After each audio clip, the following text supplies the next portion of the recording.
Okay, so hello everybody. Thanks for joining us today. This session has proved to be really popular. Actually, lots of people have registered and said that they're keen to kind of jump on board. So if you're literally just joining us now, welcome. As I've said to everybody, let us know where you're dialing in from. We've got people from all around the world at the moment. We've got people in Milton Keynes, we've got people in Porto, we've got people in Switzerland, in London, in Kent. So come and say hello and introduce yourself. And you know, it's great to have you on board. So a big welcome to Alice as well, who Alice has been super instrumental in putting a kind of a group together, which is gaining a lot of kind of traction and views and what have you, with people who are searching for new roles. So huge kudos for Alice for doing that and helping out the community. We know it's a kind of tricky time. So Alice and I were discussing this. We thought it would be really good to, you know, the guys that know me and Alice very well, they know that we're very pro the PA community and trying to help people as much as possible. So by putting this together, we thought it'd be a kind of a great opportunity to help as many people as possible. So thanks for being a part of this, Alice, and you know, and what have you. I can see someone dialing in from the Philippines as well. So hello, it's fantastic.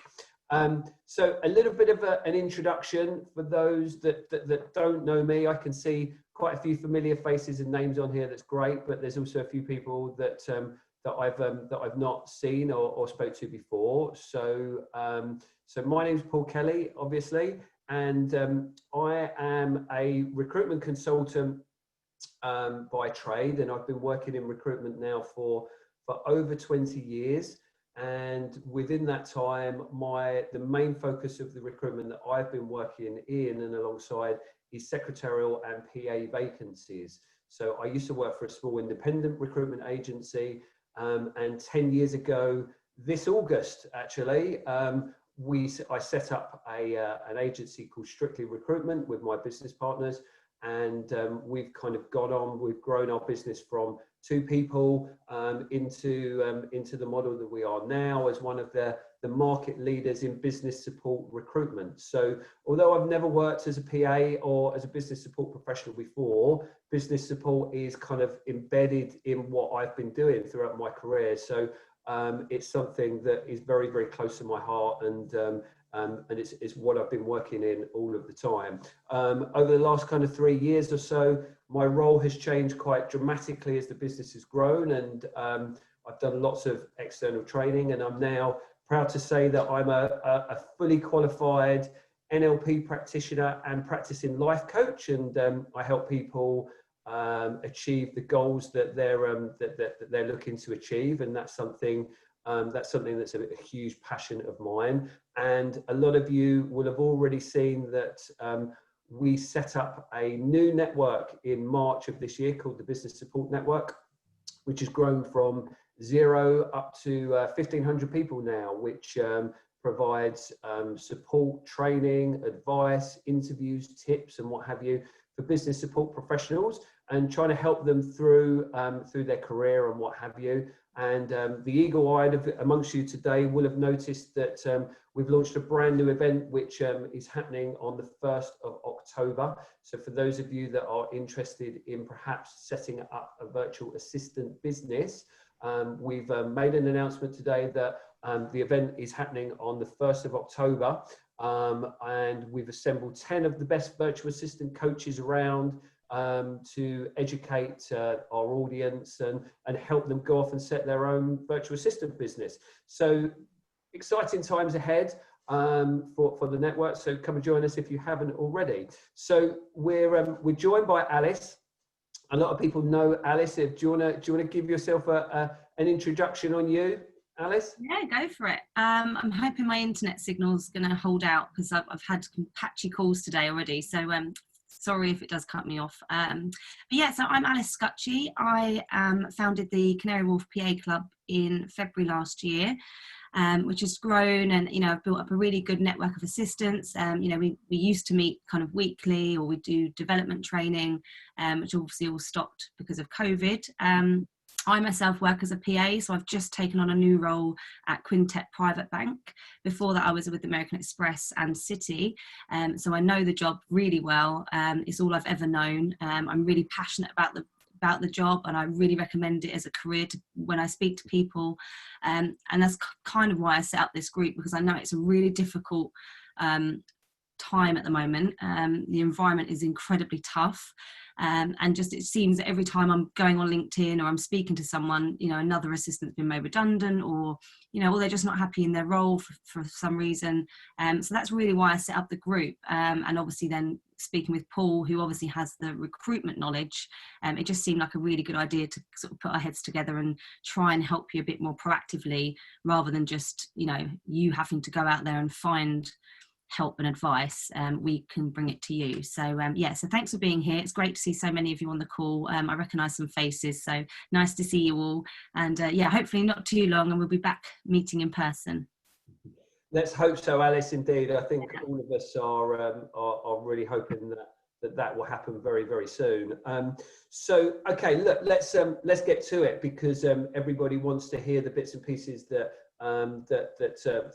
we're here to talk about. So, there's a lot of people on this call, and I really want to make this as interactive as I possibly can. And I know that lots of you are probably going to have lots of different questions.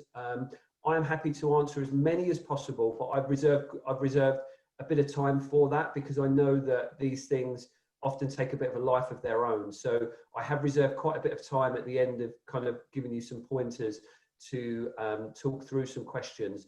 But it'd be really helpful if you can just kind of hold on to those, and we can kind of rattle the answers off one by one if possible. But that said, I am quite keen to kind of make this an interactive session and what have you. So the people that are on this call, is a very particular topic. So it stands to reason that most of the people on here are looking for a job at this moment in time, or looking for a bit of a change, which is probably a fair assumption. So can I ask to just kind of, if people can either raise their hands or a thumbs up or what have you, are you in that category of looking for a job at the moment? Would that be a fair assessment? Okay, good. So plenty of people. That's good. This is good. That's what we like to see. So have many of you actually been applying for jobs, and have many of you been quite active in kind of putting your CV out there? Because what I'm keen to know, and if a couple of people could just put some bits and pieces in the chat box, what kind of experience have you been having so far? Is it a case of are you having silence, or are you getting ignored? Been applying but no responses. Okay, thanks for that. Anyone else? I can see a few people. Mostly no responses. Silence and no responses. Silence, position gone. Been applying, no responses. Okay, so auto response. And how many people are going through recruitment agencies? Or is anybody having any joy with recruitment agencies at the moment? Let's see what comes up here. Not really. No joy, no responses from agency. They like my resume. Okay, good. No responses, not really. Contact with agencies, never get back. Okay, well, nothing from agencies. Recruited ghosts, lack of roles. Okay, so it's all kind of, that all of these, none in Dubai. Okay, right, fine. So all of these answers are all very similar, to be fair. Let's be honest about that. It seems that we're coming up in a bit of a kind of brick wall against us, which is what we're trying to avoid. Now, let's when we put this together, and those of you that have kind of heard me talk before, I always kind of take the view that I like to tell people exactly how it is and talk straight about things, and so people get the kind of the real advice. Let's be honest about it. The recruitment market at the moment is, you know, it's not very good at all, sadly. Now, what I don't want you guys to do is completely despair, okay? Because if you flip this on its head from a recruitment agency perspective, as bad as it is for the job seekers, it's twice as bad for the recruitment agencies that are out there at this particular moment in time. And what I mean by that is that the jobs that are live and the jobs that are open at this particular moment are being filled internally by the internal recruiters, and they're bypassing the recruitment agencies. So it doesn't make it right that if you apply to a recruitment consultant and they don't get back to you, it's not right. That's not right at all. But ultimately, the reason why you're probably getting a bit of a block and a bit of silence and what have you is because, quite frankly, the recruitment agencies haven't got the volume of jobs to keep themselves going. Now, again, I promised I would be super honest. In March the 1st, we had 85 live roles for PAs, and then it dropped down to 2 because all of the jobs went on hold. That's the level that we were working at, and then it kind of dropped down. It dropped down from there. We have seen, and Jacqueline has just mentioned something in the comments here, which is just about what I was just about to say.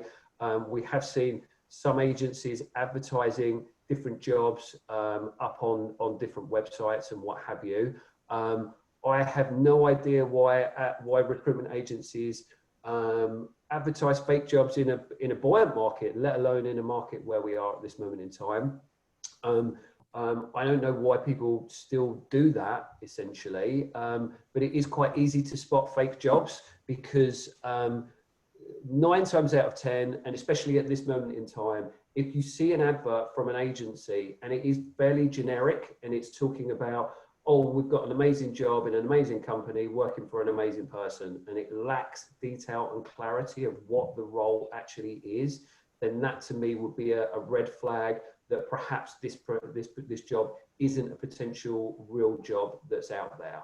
So as I say, the job market isn't great, but for recruitment consultants, there isn't that many roles that they're going to be working on at this particular moment in time. And this is why we've kind of put this together to kind of flip this on its head, to give you guys the best opportunity of securing a role by bypassing recruitment agencies and going to the companies directly and pushing forward with them.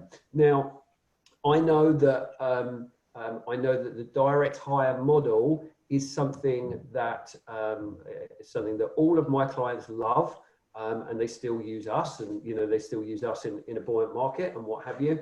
But I actually put together a seminar in January of this year where we got 6 big organizations together to get their feedback with the direct hiring managers to help job seekers when they're applying for jobs directly. So the advice that I'm giving you today isn't something that I've just kind of put together here and now on a whim. This is something that's kind of tried and tested, and I've spoke to organizations about to give you the best chance of kind of succeeding, really. So look, the first thing that I want to talk about is your social media footprint. Now, whether you like it or not, if you approach somebody with your CV, there's about a 90% chance that the hiring manager is going to have a look online about your social media footprint. Now, we could talk for a long time about this, but I'm going to make it nice and succinct and nice and straightforward. Don't shut your profiles down. Make your profiles visible, but make them as warm and friendly as possible. And quite often you see, perhaps with the younger generation of job seekers, we're not allowed to refer to age and what have you, but for the purpose of this, we're talking straight. You might see people's pictures with kind of filters and kind of slightly inappropriate pictures, should we say, and stuff like that. So for the time that you're looking for a job, use a bit of common sense and and think about what the end user is going to, the impression that you're giving the end user, and try and make it as warm and friendly as you possibly can, and kind of make them private for the moment that you're looking for a job. And then once you secure a job and everything else, just open them up again. You know, there's no need to cancel your social media accounts at all. It's just making them warm and friendly and approachable. Now, when we talk about social media, I think everybody on this call has probably got a LinkedIn profile. Give us a thumbs up if you haven't. Let's see if you haven't got a LinkedIn profile. So I can't see anybody. So everybody's got a LinkedIn profile. So that's good. Okay. Now you need to ask yourself the question: that is your LinkedIn profile the strongest it can possibly be? And when we ask that question, there are so many different layers on LinkedIn that people need to be kind of looking into and making sure it's at the highest it can possibly be.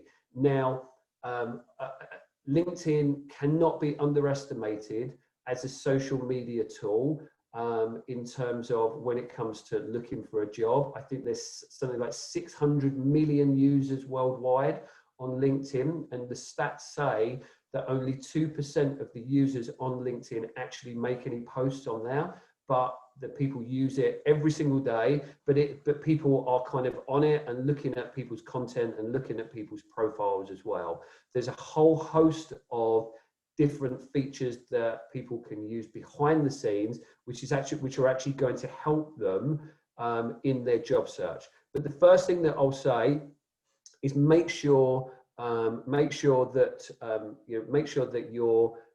obviously your profile picture is there and is there what we were speaking about, but make sure that your profile is filled in, all of the blocks of the profile are filled in to the maximum of your capabilities. Once we've filled that in, we need to start getting ourselves some recommendations, because the more recommendations that you have, the stronger the algorithm of LinkedIn works and the more visible your profile becomes, and therefore relevant to perhaps jobs that you're going to be seeking for. So ask any friends, any colleagues, any old bosses of yours that have been out there that you've worked with, to just kind of give a little overview of what you're about and everything else. Now, in the back end of LinkedIn, now this is something that is perhaps becoming a little bit more visible at this moment in time. So just to give you a bit of an insight, a couple of years ago, we got a phone call from LinkedIn in our office, and it was from our account manager at LinkedIn, and they said, we're developing a new tool. It's called the LinkedIn Recruiter License. So the LinkedIn Recruiter License isn't something that some of you guys may have heard of it. The chances are you probably haven't. But the LinkedIn Recruiter License is that anybody who is a recruitment professional, whether that be a recruitment consultant or an in-house recruiter, they can sign up to a LinkedIn Recruiter License, which basically gives them a package where all the recruiters can see individuals behind the scenes if they're actually looking for a job and they come up on specific searches. Now, this is something, this has probably been the number one disruptor in the recruitment industry, if you like. And a lot of companies pre-COVID signed up their recruitment teams into LinkedIn Recruiter. It costs about, I think it costs about 10 grand for about 4 licenses. So it's a lot of money, but also it's a lot cheaper than paying out for recruitment agency fees every single time somebody gets a job. So the recruitment license, basically the recruiter license, essentially gives the recruiters the tools to go off and search and come up with a short list of candidates within 3 clicks of a button. So for you guys to enable yourselves to be at the top of the search, when you go into your LinkedIn, profile, you need to make sure that in the back end, you click the button that says, show that you're open to opportunities. Your current employers shouldn't be able to see that because there's a tab in there that kind of hides it from the current employer, in terms of, it hides it from your current employers. And then from there, you can, there's a drop down menu that you'll be able to click the buttons as to what roles you're actually looking for. So from an end user perspective, I could go online and say, right, I'm looking to speak to APA. So I'll put that in, and then I can click who's looking for a job, who's open for a conversation, and all of the guys that have clicked that in the back end, they will then come up in my search. And that's how the kind of big organizations now, that's how most of them are doing their recruitment, through that back end. So LinkedIn, as I say, it's sometimes quite overlooked, not by everybody, but it's something that you need to be on there, and you need to be as visible as possible, and getting your profile as up to date as humanly possible as well. Once you've got it up to date, and once you've got your recommendations and everything in the back end, try and think about coming up with some different posts, because then that will make your profile as visible as possible. And in this moment, you want to be making sure that you're standing out from the crowd as much as possible. I know that Alice is super active on the platform, so she'll probably back me up on what I'm saying, how important it is in business. But just to give you an example of how much the bits and pieces that you can achieve on it, in the last 2 months, I've taken my profile from 8,000 connections up to about 13,000, just by kind of just kind of pushing it and what have you, and it opens so many different opportunities and doors for you, and that's the power of it, basically. So have a look at LinkedIn and get that kind of fully up to date as much as you possibly can. So when we're thinking about jobs, and when we're thinking about applying for jobs, the next thing that I'm going to say sounds really, really simplistic, but it's something that we see is overlooked time and time and time again. Now we see hundreds of CVs. Forget about the market that we're in at this moment in time, but on a general basis, over the years, we'll see a CV.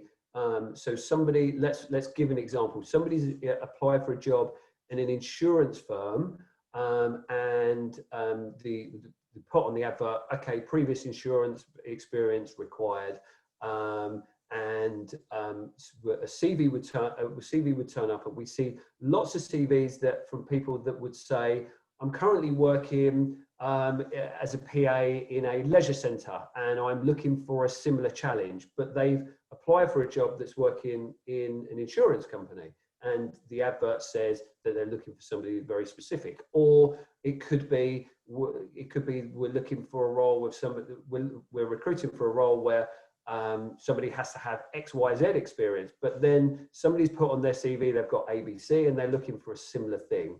So the point that I'm getting at is to try and tailor your CV for each particular job. And it's even more important in this particular moment to make the key points of the particular job that you're going for really ping out in your CV, because if they don't, sadly, the chances are your details are going to be overlooked. Now, I understand that this takes up a little bit more of the time, a little bit more of your time in terms of searching for a job, but it's definitely worth spending that extra 10 to 15 minutes. So when you see a live job that's there, that's advertised, what I suggest that you do is just take 10 minutes to have a look at that job spec, have a look at the exact requirements of the day-to-day duties that people are looking for. Have a look at the end. It says requirements. 9 times out of 10, that will say that will sit there and say this is the preferred, this is desirable. All of these things before just hitting send on before just kind of hitting send on all of your job searches. Just take that bit of time to kind of look at your CV, look at the duties that are on that job spec, and essentially, obviously, don't cut and paste the job spec. Don't tell any lies. Okay, if a recruitment consultant ever tells you to lie, run away from that consultant like the wind, because that's not what you should be doing. But look at your experience, look at the experience that you've had that's relevant for that, and make sure it is on the CV.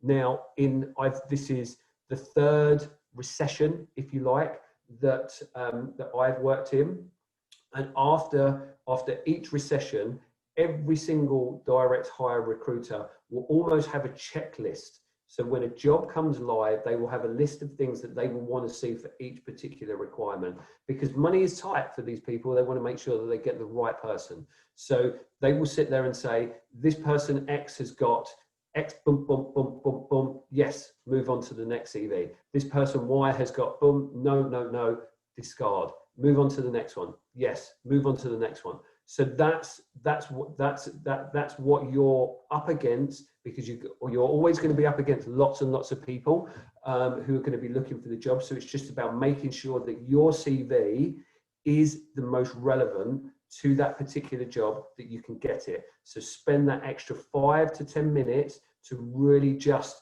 kind of put it, just put it out there so people know exactly what your experience is and it's relevant for the job.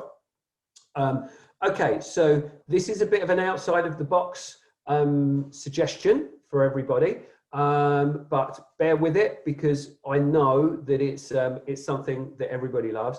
So who hasn't got one of these? This is an iPhone, but who hasn't got a smartphone?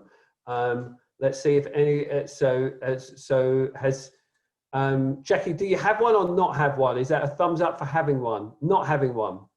Okay, fine. Well, we can work around that. But everybody else on the call has got a smartphone. So now, about 5 years or so ago, lots of different companies started using video technology to host their interviews. Now, initially, initially the technology wasn't great at all, and what a lot of people used to do is they used to send an email to people's phones, and they used to get people to kind of click the button on the phone and record an answer to the phone like this. I hope you can kind of get what I'm doing here, but on the screen. And it was a very impersonal way of doing things. It was very impersonal, and a lot of people used to drop out of the process because the market was great, and lots of people would be like, "Look, I'm not interested in interviewing in that way."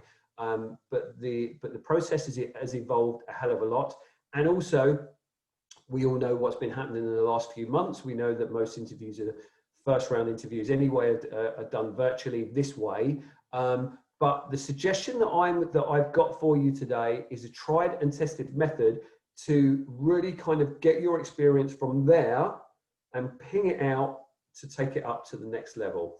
And what I suggest that you guys do is spend 5 to 10 minutes recording what I would call a video introduction, which introduces yourself to any potential hiring manager. Now, what I mean by that is something that's really, really straightforward. So I'll give you an example. If I was recording a video introduction for me, Paul Kelly, I would put, "Hello, my name is Paul Kelly. I have been working in recruitment for 20 plus years, and I've worked my way up to do X, Y, Z, and I'm now CIO of Strictly Recruitment. I've come across your job, and I feel that it matches my experience perfectly. I'd love the chance to have a conversation with you further about this. Thank you for viewing my CV. Look forward to hearing from you soon." So something very light, something very, very straightforward, simplistic. And then once we record that, if you can upload it onto some kind of web-based portal, there's lots of them, whether it's an unlisted video via YouTube or a Dropbox, have that on the top of your CV. Now, if you think about it from a hiring manager's perspective, if they see CVs like this land on their desk all of the time, or it will be done electronically, so that was a bit of a metaphor, but anyway, so if they're scrolling through the CVs and then they have this one CV that sits there and says, "Hey, have a look at my video introduction," and they can see and especially when we're looking at business support professionals, somebody who's got a really nice, warm personality, somebody who's bright and sparky and cheery, who's taken the initiative to put this on their CV and show their soft skills, that is going to truly separate you from everybody else who's just got a list of bullet point duties on their CV that when the hiring managers are viewing it. So it really, really does. It really does ping your soft skills, your experience, your personality. It pushes it to the very forefront of the people's minds, and it gives a showcase of exactly what you're about. And let's face it, if we're looking for a job as a PA, how can you put on your CV that you think 2 steps ahead of your boss, that you show initiative, that you are a great communicator, that you've got great interpersonal skills? That doesn't come across on 2 pieces of paper. By putting it out there and showing the people what you're like and what you're all about, people will see it straight away. It also works if, for example, you see a job that is a kind of transition into something that you've not done previously, and perhaps something that is a little bit different to what your experience is. It will give you the opportunity to showcase why you could be in with a shout of being selected, and gives you an opportunity to kind of showcase exactly what you're about, and gives them the reason to justify why they should be speaking to you. Okay, now I can give you hundreds and hundreds of incidences where we've used this technology and our clients absolutely love it. I know that direct hiring managers absolutely love it too, and I can give you countless examples of people finding jobs who aren't particularly relevant for that particular job spec, but they see the video, the hiring managers see the video, and they go on record and said, well, look, if I'd have just seen that CV, I wouldn't have interviewed them, but off the back of the video, I can see that they're perfect for this team, for this role, and what have you. Now, we've been working in this way for about 3 or 4 years, and you know, this isn't a selling point for our agency, but this is something that's kind of propelled us from a great recruitment agency into a market leading agency. And you know, now is the time where people need as much help and advice as possible. So we're throwing it out there and giving you guys the opportunity to kind of use that. There's lots of people mentioning bits and pieces on the chat, so I'll come back to it later. But just quickly, hosting sites, you can use YouTube.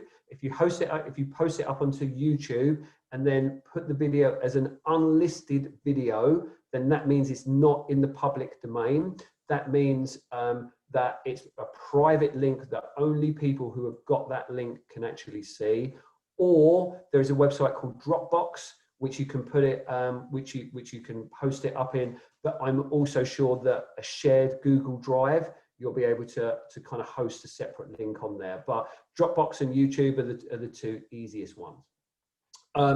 So that's that. Now, my next tip, and this is something that I'm a big fan of, and this is something that I want to give everybody on this call who's looking for a job now. I want to set this as a bit of a homework task for you. Who's up for doing a bit of a homework that's going to help you find a new job?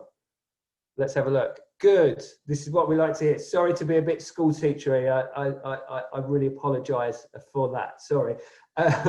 So, okay. Now, if I was looking for a job, I could sit here now and think of about 10 companies that I would like to go and work for. Now, this is just me. Can anybody think of a bunch of companies that they would like to work for, or a certain location that they would like to work for? Anybody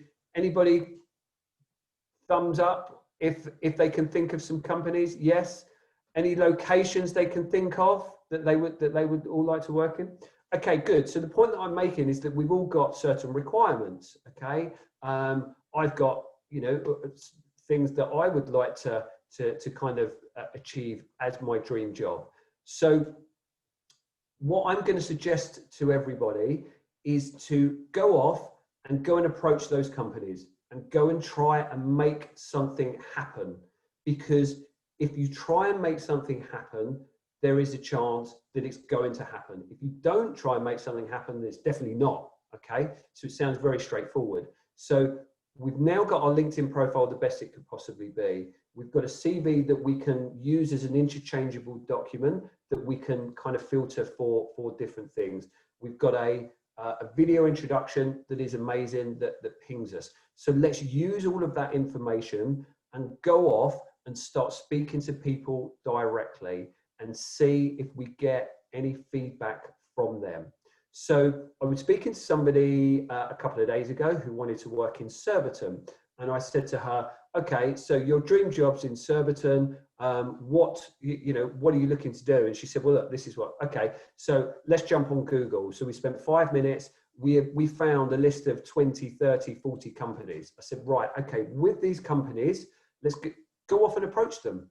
And she said, well, what do I do? So I said, well, look, it's very straightforward. Let's put an email together and say, hello, like most people at this, like sadly at this moment in time, I'm looking for a new job because of X, Y, Z. I've come across your company. I really like this. I really like the sound of what you do. I've been following you. This is my experience. This is my video introduction. I would absolutely love the opportunity to discuss whether you've got any vacancies coming up in the pipeline. I'm here. If I'm immediately available, I'd say I'm immediately available. I'm happy to talk about short-term and long-term opportunities. I would just love to have a conversation with you. And I can guarantee you that if you put that out to enough people, something will come back. I promise you. Now, when we talk about, when we have new people come to work as a recruitment consultant, not just in my business, but in any recruitment agency, how do we think that they go off and get clients? This is the exact way they build their client base.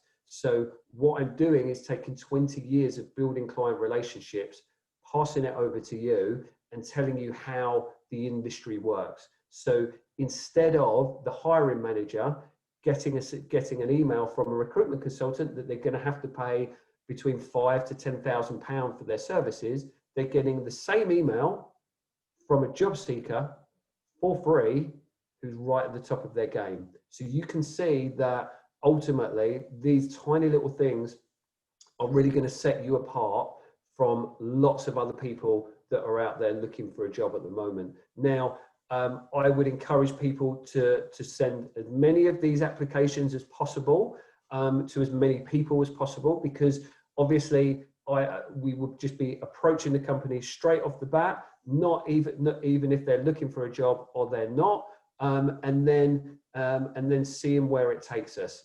Somebody saying, should the message be more informal than formal? I would say a kind of combination between the two, really. It doesn't have to be war and peace. It's just, I would put together an email which kind of sits there in your drafts, and then I would say, this is me, come across your company, this is the reason why I'm looking for a job. I would always change the name of the company so it's specific to them, and off you go. Now attach the CV and attach the video link, and it tells you who they are, who you are, and then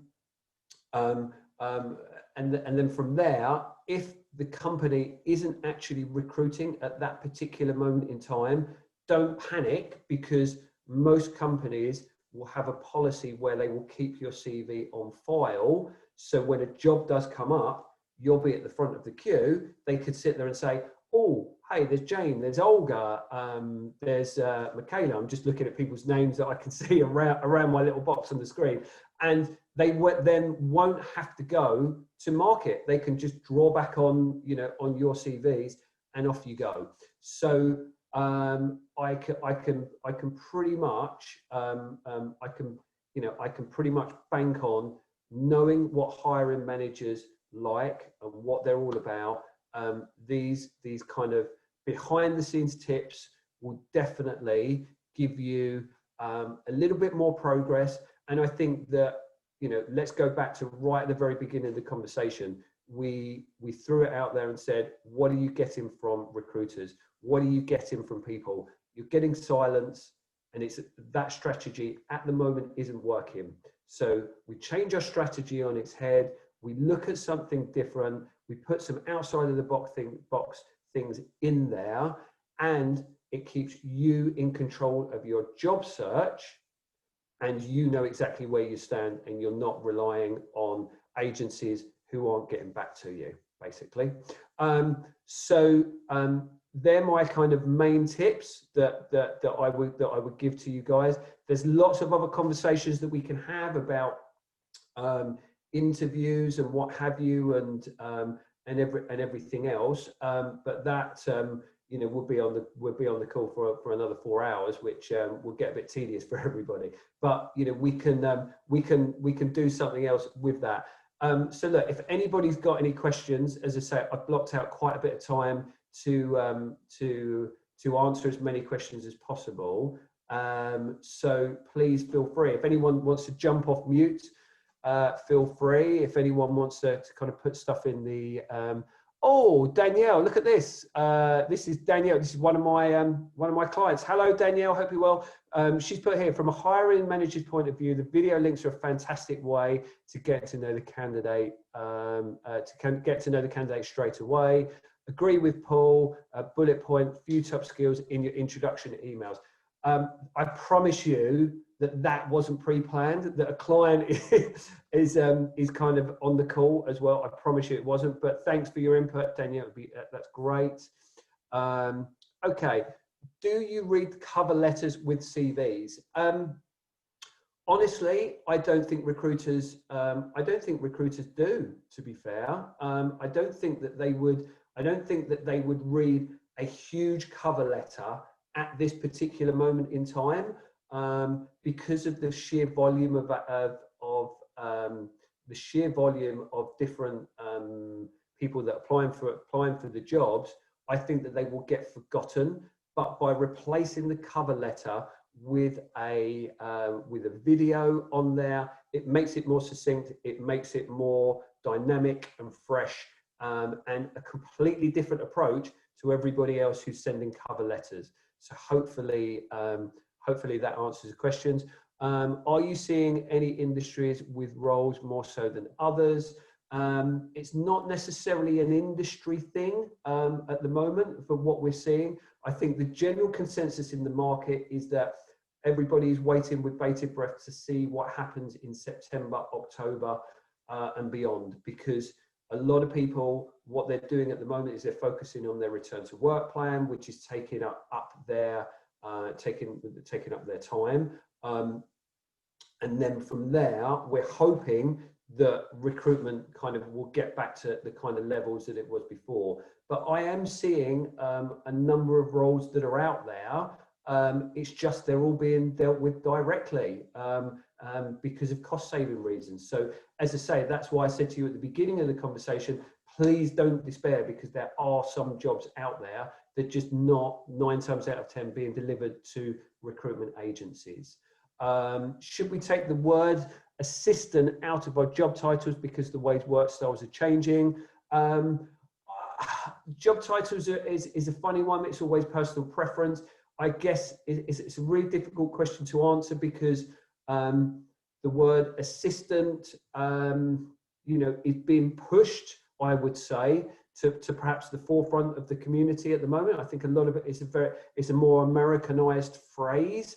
I think the focus should be on the content of your experience and outlining that on your CV and trying to align it with every job that you go to. And if it's not aligned with the job that you go to, ping out the experience that would be relevant for that kind of organization, as it were.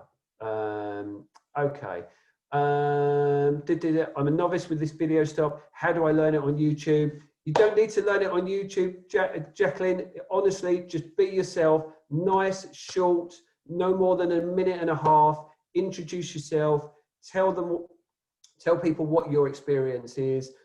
Tell them what you can do and tell them how keen you are from hearing them. But if you do one, send it to me and then I can have a look at it and then I can critique it constructively and then we can go from there. I'm more than happy to do that. Really the question, what are your salary expectations? Are agencies and companies looking at who is the cheapest? I wouldn't necessarily say that firms are looking for the cheapest option at this moment in time. If a job comes into the market, then it is a business critical position. So if it's a business critical position, then therefore they need somebody who's at the top of their game. So if it means paying 1,500 or 2,000 more to get the very best, there could be an opportunity to do that. I wouldn't necessarily say that agencies and companies are looking at the cheapest, but ultimately in your job search, always know your worth, you know, always know your worth and know what your value is to that business.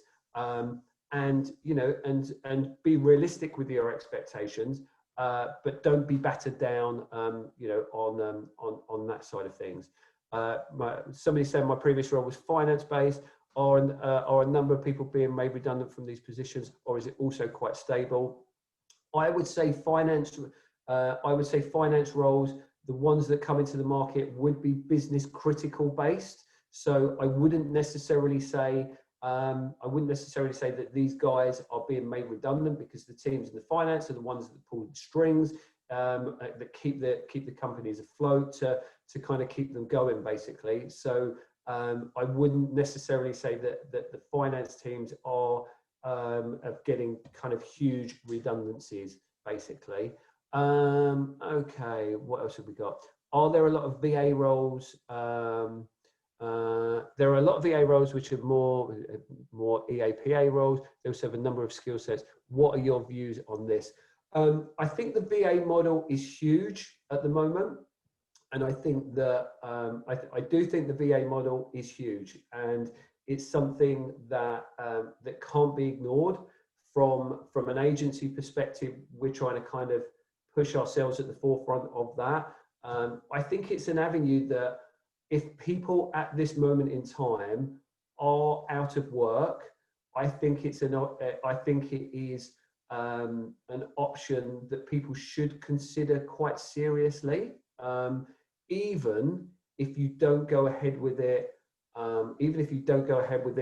all of the time on a full-time basis, because having that skill behind the scenes can set you up. You could do a part-time, you could bag yourself an amazing part-time job, supplemented with 2 or 3 or 4 clients as a virtual assistant on the side. And if you are going back to the tip that I gave you previously about approaching companies directly with your CV, with a video, and saying, hey, have you got any work on at this moment in time? That is your kind of first step into gaining clients for a virtual assistant business. So the two will then go hand in hand. As I say, the VA model isn't going away. It's something that we're going to see a lot more of. And as I said at the beginning of this, we're actually putting together an event on October the 1st for people who want to set up a virtual assistant business.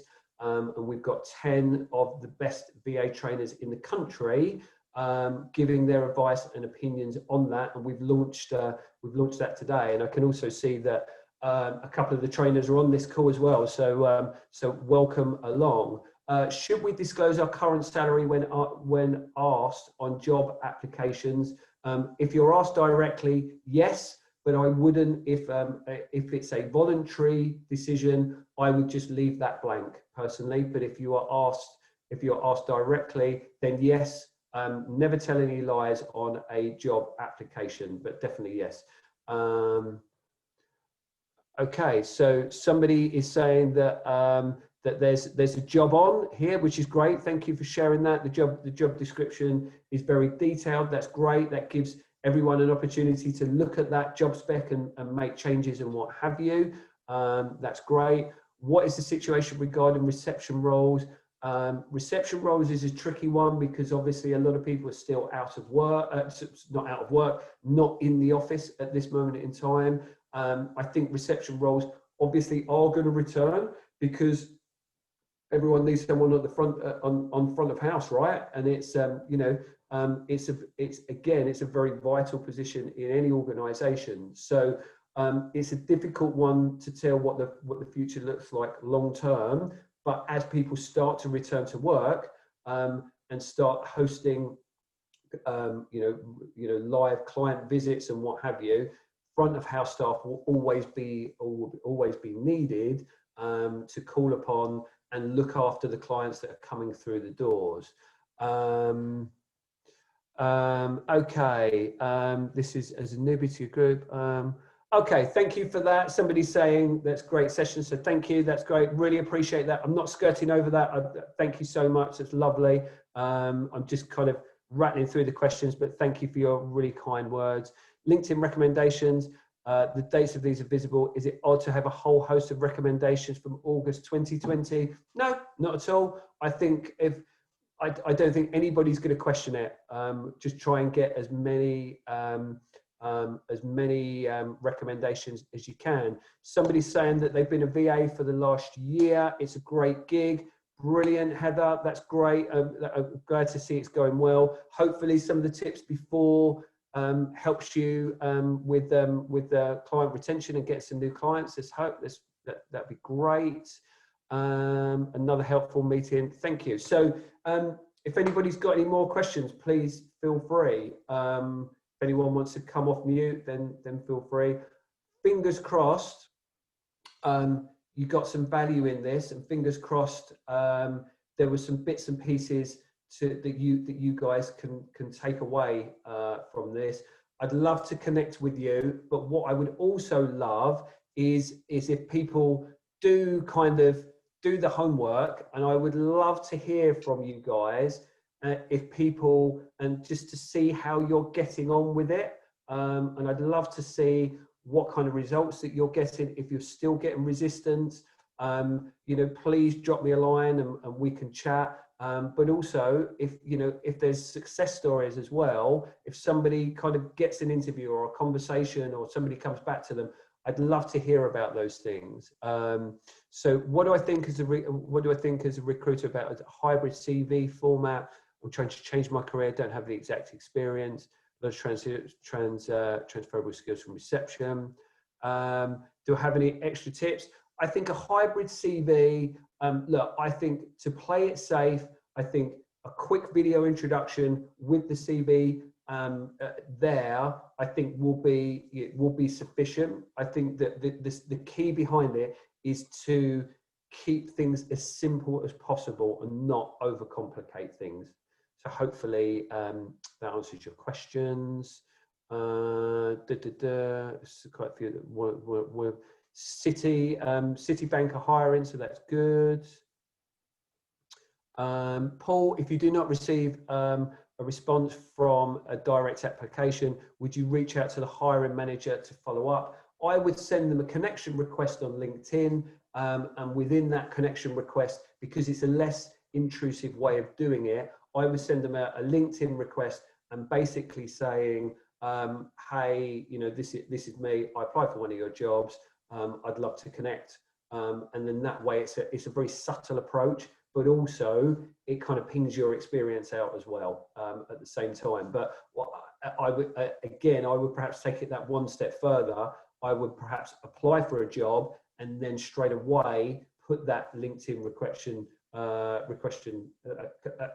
LinkedIn connection request, if I could spit my words out, at that same time. Sometimes you can't get hold of people because they have a premium account. If you sign up to a premium account and for the time that you're looking for a new job, then you just cancel it afterwards. Just pay a month's subscription and then just have it for that 1 month, because I think that would definitely help your search, and it pushes you higher up in the list as well, basically. So thank you. Thanks so much for your time. Thanks so much. There's some lovely kind words coming through. I wish I wish I had 70 jobs that I could just kind of pass on to all of you guys and give you interviews straight away at this moment in time. I'm sorry, it's not the market that we're working in, but hopefully, tiny little things like this will help you out. Hopefully it will give you a little bit more enthusiasm and confidence to kind of really push on. I wish you all the best with your job searches. Please do the homework and please let me know how you got on. I'd really like to hear all of your stories, and if anything that I can do to help, please just get in touch. Join us on the Business Support Network if you haven't already. Look out for the adverts for our BA event. It's going to be a great event. We've got some great people there. Thank you. Enjoy the rest of the afternoon, guys. Thanks for your time. Thanks, Paul. Thank you. Thank you very much. I really appreciate it. Thanks a lot. Bye. See you later. Thank you. Bye. Pleasure.